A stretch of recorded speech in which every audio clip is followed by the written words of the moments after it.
하나님께 나아가고 그 믿음으로 우리가 모든 것을 할 수 있다. 겨자씨만 믿음만 있어도 산을 옮길 수도 있다고 이렇게 이야기를 하고 있습니다. 어쩌면 우리에게 있어서 뗄래야 뗄 수 없는 것이 바로 믿음이고, 또 우리가 날마다 우리의 믿음의 분량이 점점 더 커져가야 하는 것이 우리의 이 땅에서의 사명이라고 할 수 있을 것입니다. 그만큼 우리가 이 믿음이라고 하는 것은 우리에게 참 소중한 것인데, 우리가 그 믿음을 키워가는 방법에 있어서는 여러 가지가 있을 것 같아요. 우리가 성경 말씀을 읽음으로써, 또 하나님께 기도함으로써, 또 우리가 믿음을 키워갈 수 있지만, 또 성경을 통해서, 또 성경에 나오는 위대한 인물들을 통해서 우리가 또 그들의 믿음을 보고 우리의 믿음을 한번 점검할 수 있는 그런 시간들이 될 것 같아요. 그래서 오늘은 세 가지 믿음에 대한 이야기를 우리가 이 시간 한번 살펴보려고 하는데, 우리가 이 세 가지 믿음을 통해서 우리들의 믿음을 한번 돌아보고, 또 우리의 믿음이 한 단계 더 성장하는 그런 시간이 될 수 있기를 바라겠습니다. 자, 먼저 우리가 살펴볼 믿음은 모세의 믿음에 대한 이야기입니다. 오늘 본문에 나오는 이야기인데, 오늘 본문에서 모세가 우리에게 보여주는 믿음은 어떤 믿음이냐면 버리는 믿음입니다. 다 버리는 믿음. 여러분도 다 아시겠지만 이 모세는 이스라엘 민족의 자녀로 태어났어요. 당시 이스라엘 민족은 애굽 땅에 종살이를 하고 있었을 때인데, 이스라엘 민족의 수가 점점 더 많아지니까 이 애굽의 바로왕이 위기의식을 느끼고, 저렇게 이스라엘 백성들이 수가 점점 더 많아지면 나중에는 우리 민족을 위해하는 그런 세력이 되겠다고 싶어서 이스라엘 민족에 태어난 아이 중에 남자아이들을 그냥 다 죽여버리라고 이렇게 명령을 내립니다. 그래서 이스라엘 민족에 태어난 남자아이들은 다 죽임을 당했는데, 이 모세는 태어나자마자 모세의 부모님이 이 모세를 보고 참아 죽일 수가 없는 거예요. 여기 본문에 보면 뭐라고 나와 있어요? 23절에 보면 그 부모가 모세의 아름다움을 보고 모세를 죽이지 못했다고 이렇게 이야기를 하고 있습니다. 그거 보면 모세가 굉장히 어린아이 때부터 굉장히 아주 그냥 잘생겼던 것 같아요. 아주 귀엽게 생기고 아주 똘랑똘랑 저처럼. 제가 말씀드리지 않았는데,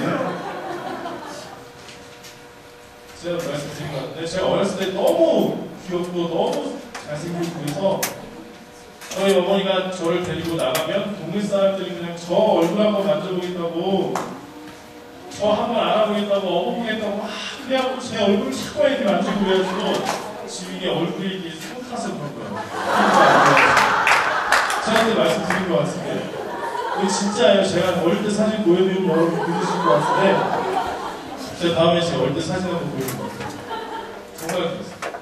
근데 저만큼 이 모세가 참 아름다웠던 것 같아요. 그러니까 이 부모님이 차마 얘를 죽일 수가 없는 거예요. 그래서 숨겨서 키웠는데 더 이상 키울 수가 없어요. 3개월이 지나니까 이 모세의 울음소리도 커지고 주위 사람들의 눈도 있고 그러니까 더 이상 숨겨서 키울 수가 없어요. 그래서 여러분이 아시는 바와 같이 그 모세를 다둥이에 담아서 나일강에 이렇게 뛰어버렸어요. 그런데 마침 그 모세를 그 애굽의 바로왕의 딸이 발견을 해서 그 모세를 데려다가 이제 애굽의 왕궁에서 이 모세가 자라게 되는 거예요. 그래서 여러분, 모세는 어떤 신분이 된 거예요? 종살이하는 신분에서 하루아침에 그 나라를 다스리는 왕의 가문의 아들로 신분이 그냥 완전히 뒤바뀌고, 여러분, 당시의 애굽의 그 권세는 지금으로서는 아마 상상할 수 없을 정도로 그 고대 근동시방을 모두 다 다스리고 그 고대 근동시방의 문화를 이끌어가는 정말로 최고의 힘을 가진 나라였다. 그 나라의 왕의 아들로서 이 모세가 자랐다.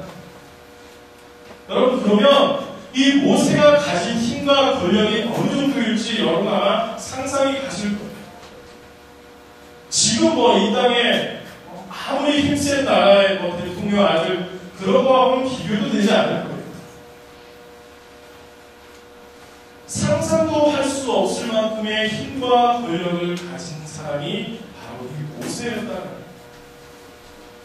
그런데 여러분 이 모세는 그 모든 것을 어떻게 다 버렸다고 이렇게 이야기를 하고 있습니다. 오늘 본문 24절 25절을 보면 믿음으로 모세는 장성하여 바로의 공주의 아들이라 칭함을 거절하고 도리어 하나님의 백성과 함께 고난받기를 잠시 죄악의 낙을 누리는 것보다 더 좋아하고라고 이렇게 이야기를 하고 있습니다. 여러분 모세가 그냥 가만히 있었으면 애국 땅에서 정말 자신이 원하는 일, 자기가 하고 싶은 일 무엇이든지 다 할 수 있었습니다. 모세가 원하는 것 안 되는 일 없었습니다. 갖고 싶은 것 가지지 못하는 것 없었습니다. 그러나 이 모세는 그 모든 것들을 다 버렸다. 그리고 어때요? 하나님의 백성과 함께 고난받기를 더 좋아했다고요. 여러분 이게 얼마나 어려운 일인지 여러분 자신이 더 잘 아시잖아요. 내가 조그만 가진 것이 있어도 내가 조그만 명예가 있어도 그거 여러분 버리기 쉽지 않습니다. 교회에서도 그런 거 있어요. 봉사라고 직분을 주고 시책을 줬는데 그것을 마치 벼슬처럼 생각합니다. 그런 모습들이 우리의 모습이라 다른 사람 쳐다보지 마세요. 그게 내 모습입니다. 내가 그런 거야. 조그만 감투라도 하나 쓰면 목이 뻣뻣해져가지고 목 잘 굽혀지지도 않고 그러다가 허리 떡 부러지고 그게 우리의 모습이라는 거예요. 그 작은 것 하나도 버리지 못하는 게 우리들의 모습이고 우리들의 욕심이라는 거예요. 그런데 모세는 그 모든 것들을 그냥 다 버렸다. 여러분 이 중에 혹시 모세보다 더 많이 가지신 분 계세요? 아니 모세보다 더 높은 명예를 가지신 분 계세요? 그런데 왜 못 버리세요? 모세는 다 버렸죠.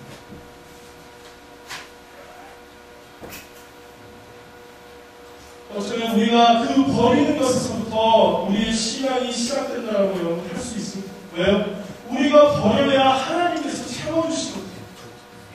내가 가지고 있으면, 내가 움켜잡고 있으면, 내가 꽉 쥐고 있으면 하나님의 아무리 많은 내 옆에 갖다 줘도 못 잡아요. 왜? 내 손을 꽉 잡고 있어요.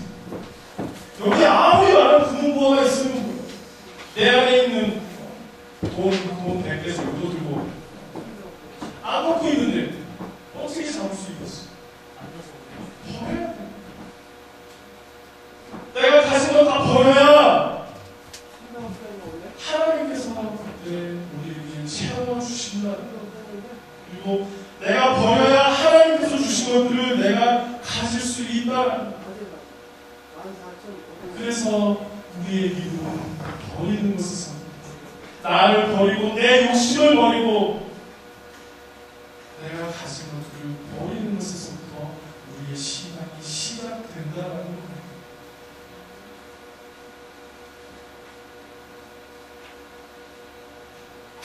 내가 가지려고 여러분 노력해봐야 얼마나 가질 수 있겠어요. 예전에 제가 한번 제 부대 얘기 해드린 것 같아요. 삽질과 포크레인 얘기 보세요. 제가 해드린 것 같아요. 기억나시는 분 아마 계실지 모르겠는데 내가 아무리 노력해봐야 뭐예요? 삽질하는 거예요. 이 삽질한다는 게 속된 말로 좀 안 좋은 얘기, 쓸데없는 일을 할 때 삽질하고 있네 이렇게 얘기를 하죠. 그러니까 뭐 내가 아무리 노력해봐야 내 힘으로, 내 능력으로, 내 지식으로, 내 경험으로, 내 판단으로 아무리 해봐야 삽질하는 거예요. 하나님이 그냥 한 번 하시면 그냥 거기서 다 끝나요. 그런데 그냥 옆에서는 열심히 하긴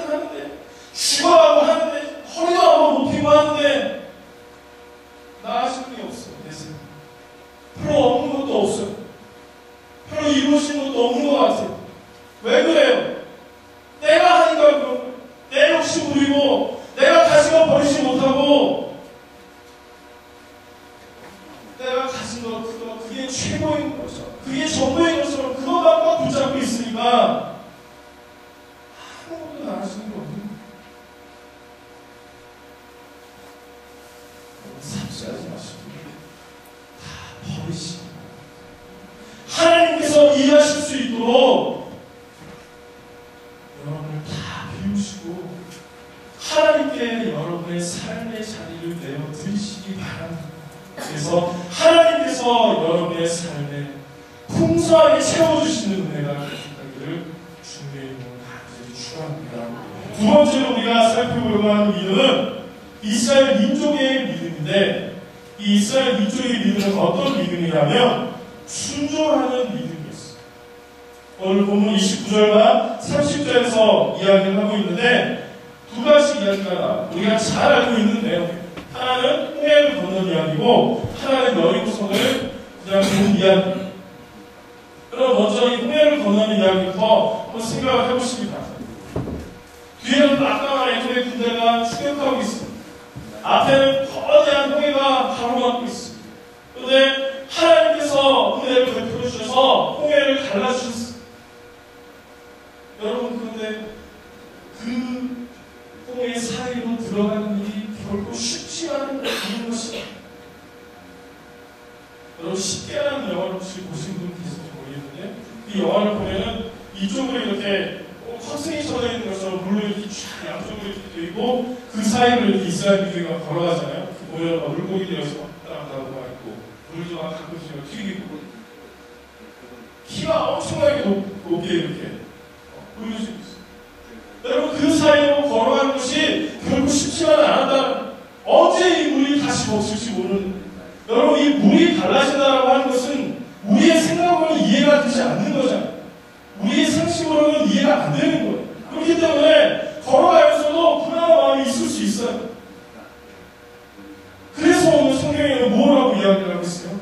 믿음으로 걸어가. 믿음이 없이는 불가능한 일이라고 이렇게 이야기를 하고 있는 거예요. 그처럼 쉽지 않은 일이었지만, 내 생각으로 이해가 되지 않는 일이었지만, 내 상식으로는 이해가 되지 않는 일이었지만 하나님께서 가라고 하시니까 그 길을 걸어갔다. 그래서 이 이스라엘 백성들은 홍해를 건너는 기적의 주인공들이 될 수 있었다. 여러분, 여리고성을 본 이야기가 마찬가지죠. 하나님께서 뭐라고 말씀하셨어요? 그냥 돌아가만 하셨어요. 여러분, 그게 제정신인 사람으로서는 그게 이해가 되겠어요? 여러분들도 이해가 되세요? 여러분들은 성경을 많이 읽고 그랬으니까 다 이해가 되지만 도저히 이건 이해가 되지 않는 거예요. 어떻게 자신들을 위협하고 있는 그 여리고성의 병사들이 섬 위에서 칼과 창을 들고 활을 들고 우리를 겨누고 있는데 거기를 그냥 걸어만 가겠습니다. 하나님의 명령이니까 하루 이틀 정도는 걸어갈 수도 있을 거예요. 하나님이 하라고 하니까. 하나님의 명령이니까. 근데 여러분, 하루가 지나고 이틀이 지나고 3일이 지나고 4일이 지났는데도 아무런 기미가 안 보여요. 좀 성이 무너질 것 같으면은 한 이틀 돌면은 이쪽 벽에 금이라도 그냥 쫙 간다든지, 아니면 이쪽에 가면은 막 흙이라도 막 떨어진다든지, 아니면 저 위에 있는 여리고성의 병사들이 그냥 이유도 알지 못하게 그냥 픽픽 그냥 쓰러진다든지, 뭔가 좀 보여야 되고, 우리들이 원하는 게 그런 거 아니에요. 뭔가 좀 징표가 보여야 되는데, 뭔가 좀 확실한 게 좀 보였으면 좋겠는데 안 보인다. 거기다가 하나님 뭐라고 했으면 말도 하지 말고. 여러분 중에 일주일 더 말 안 하고 사실 분 계십니까? 이 말 안 한다는 게 얼마나 힘든지. 그래서 교도소에서는 어떻게 해요? 독방에 가두는 게 제일 큰 그거잖아요.